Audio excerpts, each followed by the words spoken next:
Happy Friday, everybody. All of your long hours throughout the week have come to this moment where we're looking ahead to the quarterfinals of Worlds 2018 here on League Unlocked. My name's Eric. Thank you so much for joining us today.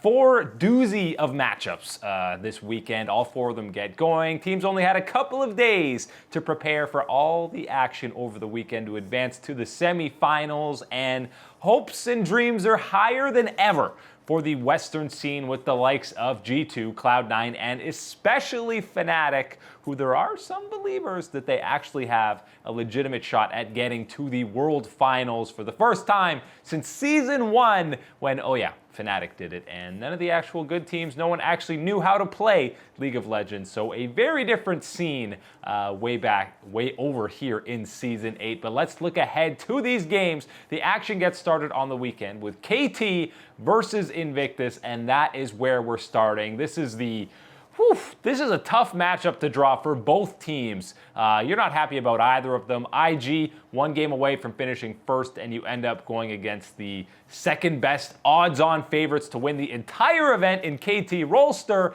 And if you're KT, you're thinking, this is the second seed. I feel like there could be some easier matchups, but I don't think either of these teams really care because they know they want to win this entire event. They're not playing to hopefully get to the semis like we usually do here in the West. These guys want to win the event, so they know they're going to have to beat these guys eventually. Looking at the numbers here, the gold difference, both these guys dominated the early game.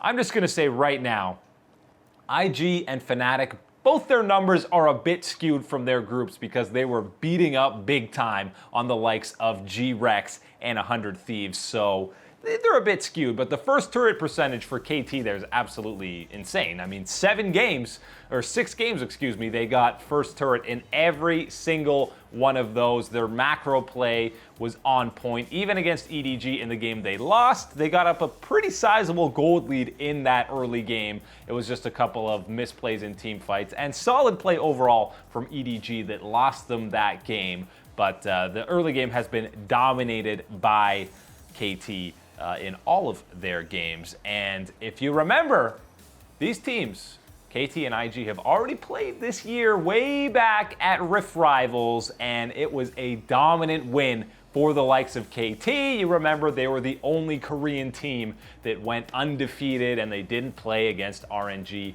in that best-of-5 final, but they did take down IG when we're looking way back at Rift Rivals. So technically the season series is already at 1-0. They have a little bit of experience. That was a long time ago, very different meta, but I mean, you were still playing Aatrox at that point. It was more in the mid lane than the top lane, and there was no Urgot, but you know, things have changed quite a bit. But now you jump ahead here to Worlds, and obviously the standout matchups are something. One of the main ones is in the jungle when you have Score and Ning. Because Ning struggled in their 2 matches against Fnatic. He was getting completely outclassed by the likes of Broxa. Yes, Rookie was doing his thing, as we see here, but Ning was a big issue in that jungle.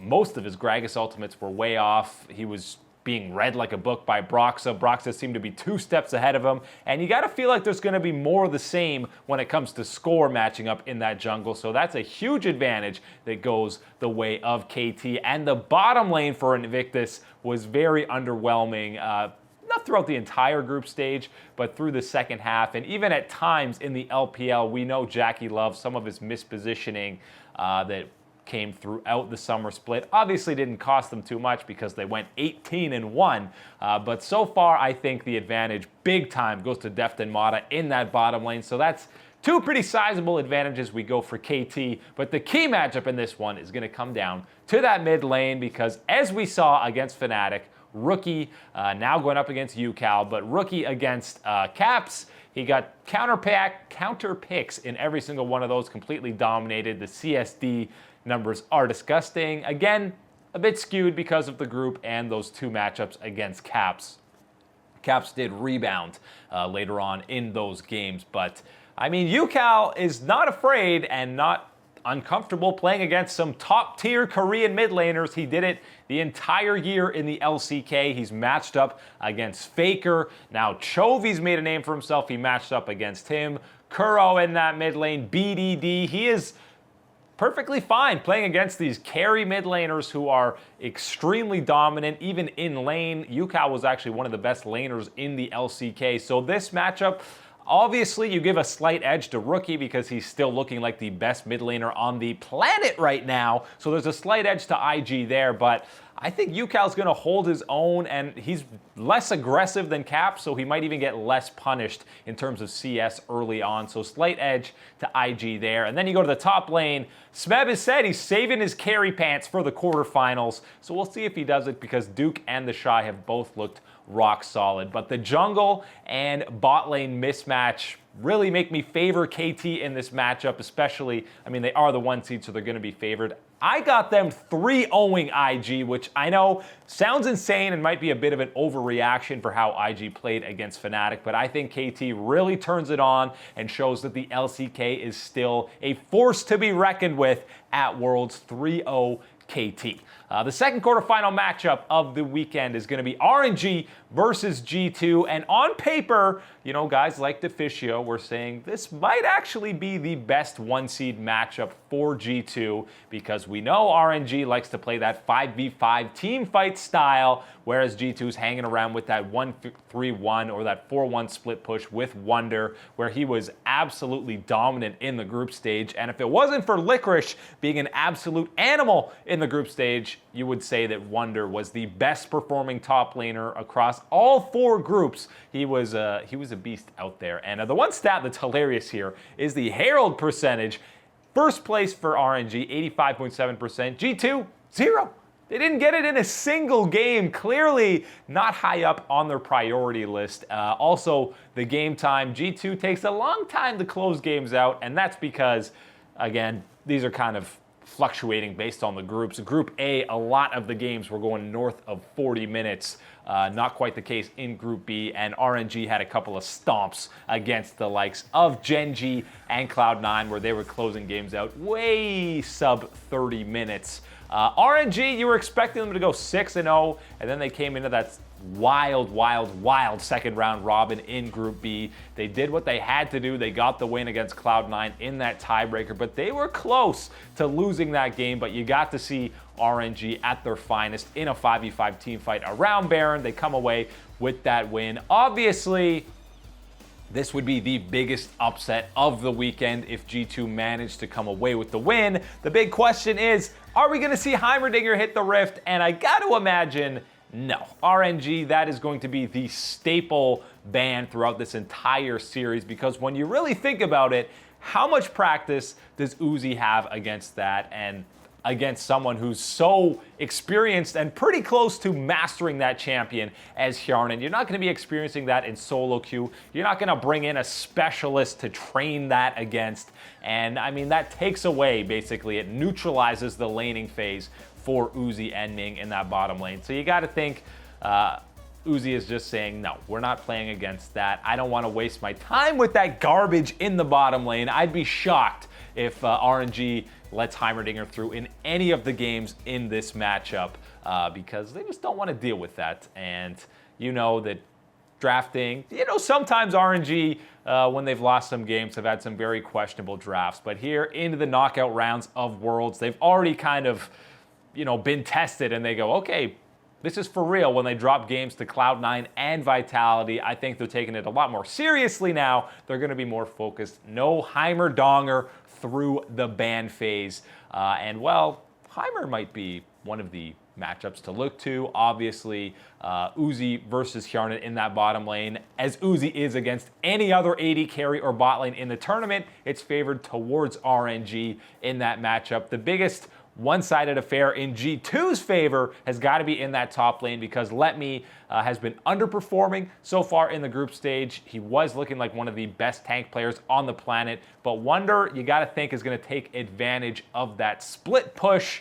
And the mid lane, Perks and Xiaohu, I feel like that could go Perks' way. That should go Perks' way if he plays like he did in the group stage. But the matchup, the key matchup in this one's going to come down to the junglers in Jankos and any combination of Karsa and MLXG, because overall, I think Karsa and specifically Jankos were disappointing in the group stage, and I think they struggled. They were underperforming, so it's whichever one of these junglers can get back on track to get things sorted for their team. You look at the KP for Jankos in particular, sub 60% for a jungler is pretty insane, and I know that's because a lot of the action is from Wonder and Perks when G2 are playing, and they're getting action in their own side lanes, kind of doing solo expeditions, so that's one reason why it's so low. But the early game for Jankos was also a pretty serious question mark for the likes of G2. He's going to have to play peak Jankos, Braum, funnel comp levels of Jankos if they want to have any chance against RNG. I don't see it happening. Even the 1-3-1, RNG can just force fights in that 5v5. You've seen it. I expect them to pick some engaged comps to try and break that split push. I think RNG does it 3-1. No Heimerdinger, no win for G2. Coming up after the break, we'll take a look at the Western hopeful. Can Fnatic prove at this tournament that they are the best Western team of all time? Hello, you beautiful people, and more importantly, you beautiful souls. Welcome back to League Unlocked. We're looking ahead to the quarterfinals for Worlds 2018, and the hype is at an all-time high for the Western scene, and the main reason for that is, of course, Fnatic fresh off their 2-0 of IG on their final day of group stage action, and the very favorable draw that the Western guys got in Cloud9 and Fnatic being away from the likes of RNG and KT means there's only one Korean team in their path to get all the way to the finals. But before Fnatic does that, they have to meet up against EDG, which they're not too unfamiliar with. Back in 2015, they 3-0'd them in the quarterfinals to get to the semis. Then, obviously, Reckless is the only returning member as well. No, not so. So it wasn't on the team in 2015. So Reckless is the only returning member from that squad. EDG beat out Liquid for that second spot, and initially, the first number that screams on the screen is, of course, that gold differential at 15.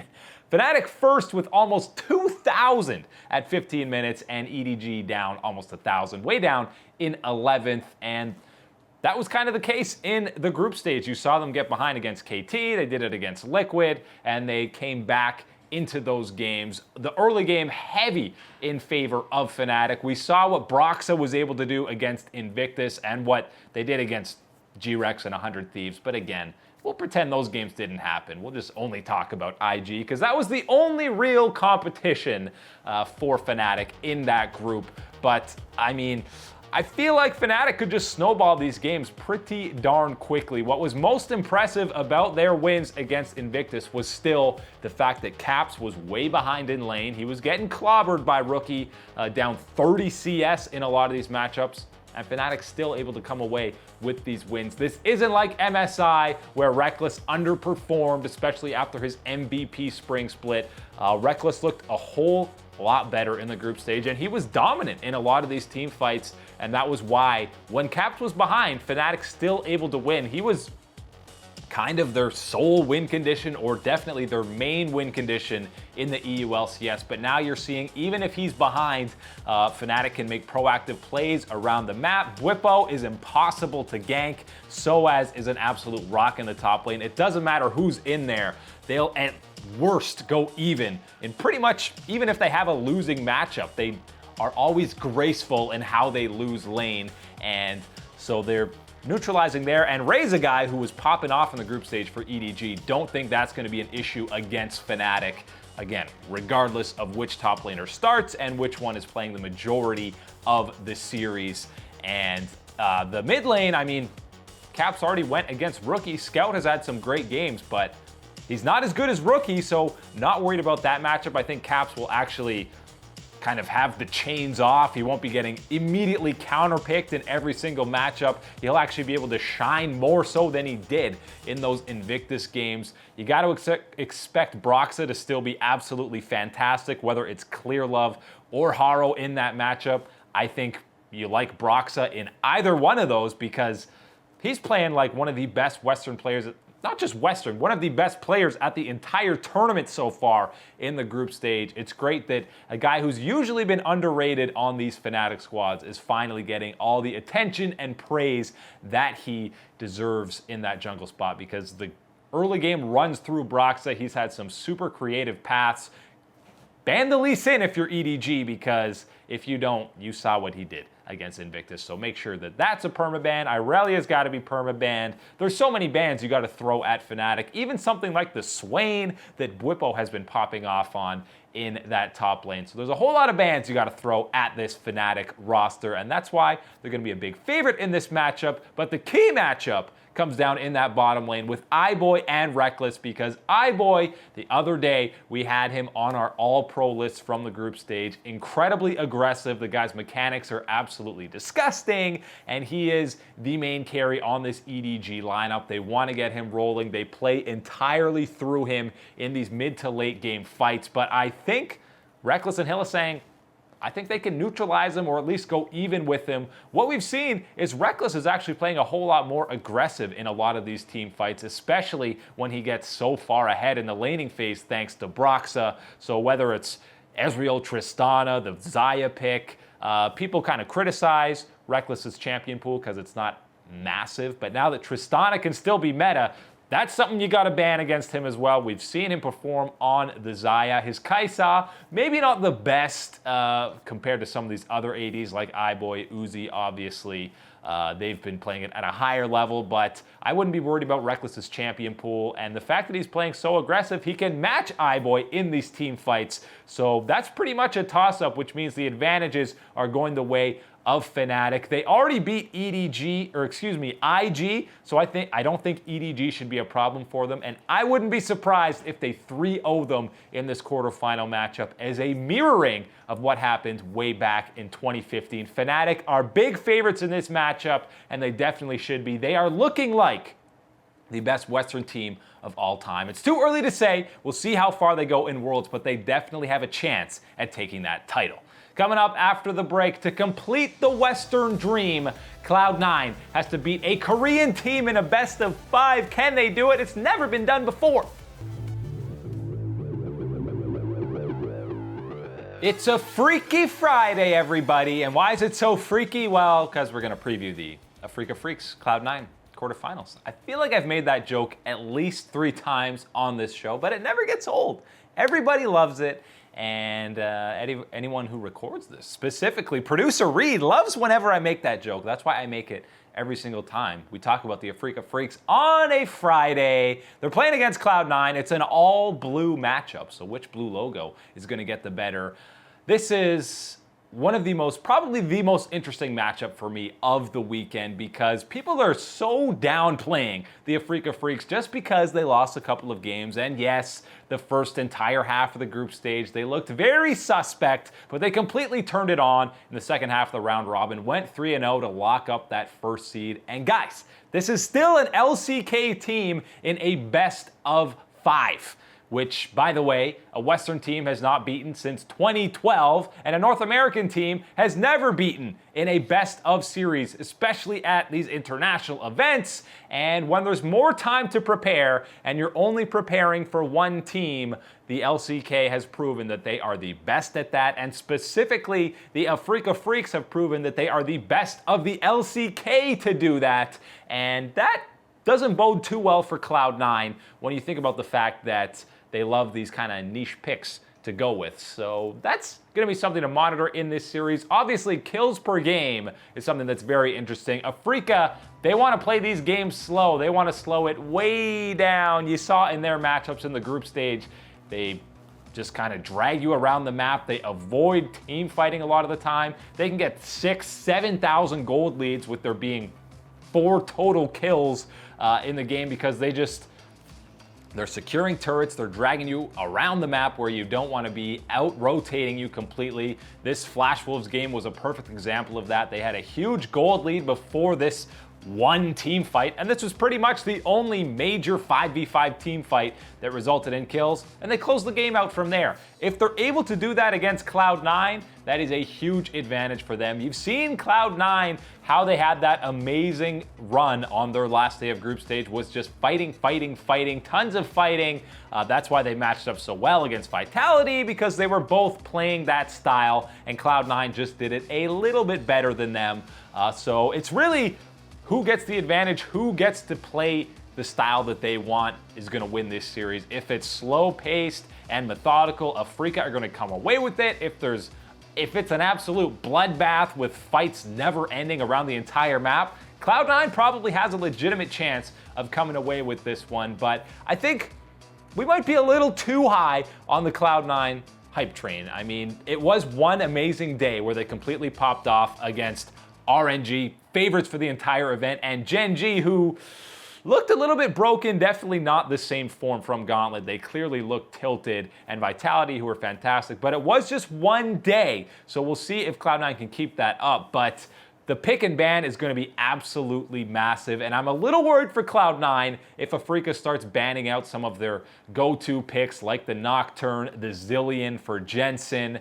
Where can you go from there? Even stuff like the Hecarim and the Singed. I hope Cloud9 has some other things up their sleeve, some interesting picks, because they're going to need, if they play fully standard like that, I don't think they have a chance in this series. They got to go with their crazy picks and oddball strategies. So I hope they have more of that up their sleeve, because I'm expecting Afreeca to start banning some of that stuff out for them. But the key matchup in this series has got to come in that top lane. And Keen was the highest rated top laner and top 5 on everyone's world's top 20 playlist, and he was coveted as the best top laner in the entire world. Disappointing group stage performance for those standards. Licorice was actually the best performing top laner of the group stage, which is absolutely insane. Much like Bwipo and Soaz in the top lane, this guy just absorbs pressure, rarely dies from it. They usually don't get a whole lot of attention in that top lane. Even Keen, who likes to play a lot of these carry champions, it's just both of them draw so much pressure, it enables their other lanes to really get things going, and a lot of the time the junglers aren't even going up there for their respective squads, although they won't be. Maybe you're just left with one-on-one when neither jungler typically goes top lane for their players, so maybe we'll be left on a 1v1 island, which would be super exciting to see. I want to see a Quinn or something out of Keen. We know all these crazy picks from Licorice. You got to think the advantage goes to Keen. Coming into this event, you would 100% think that, but Licorice has looked amazing, so this is pretty much a toss-up for me in that top lane. Obviously, you go to the bottom lane, and you say that Kramer and Tucson, again, two other guys that underperformed in that group stage. Sneaky and Zeyzal were punished in lane in a lot of these games, but I don't know if Kramer's going to fully take advantage of that. Maybe Sneaky and Zeyzal perform better in that laning phase. Bot lane is pretty close matched up as well. I do think this one's going to go the distance, 5 games, but I don't think that NA is there to take down the LCK in a best of 5 just yet, but it definitely is going to go the distance. I don't know if we'll be seeing Blabber in this game or in this series at all. I expect maybe 1 game, but probably not a whole lot more than that. I think it goes 3-2 Afreeca, and the Western semifinal dream is dead. But that's all the time today for League Unlocked. My name's Eric. Thank you guys so much for watching. Enjoy the games.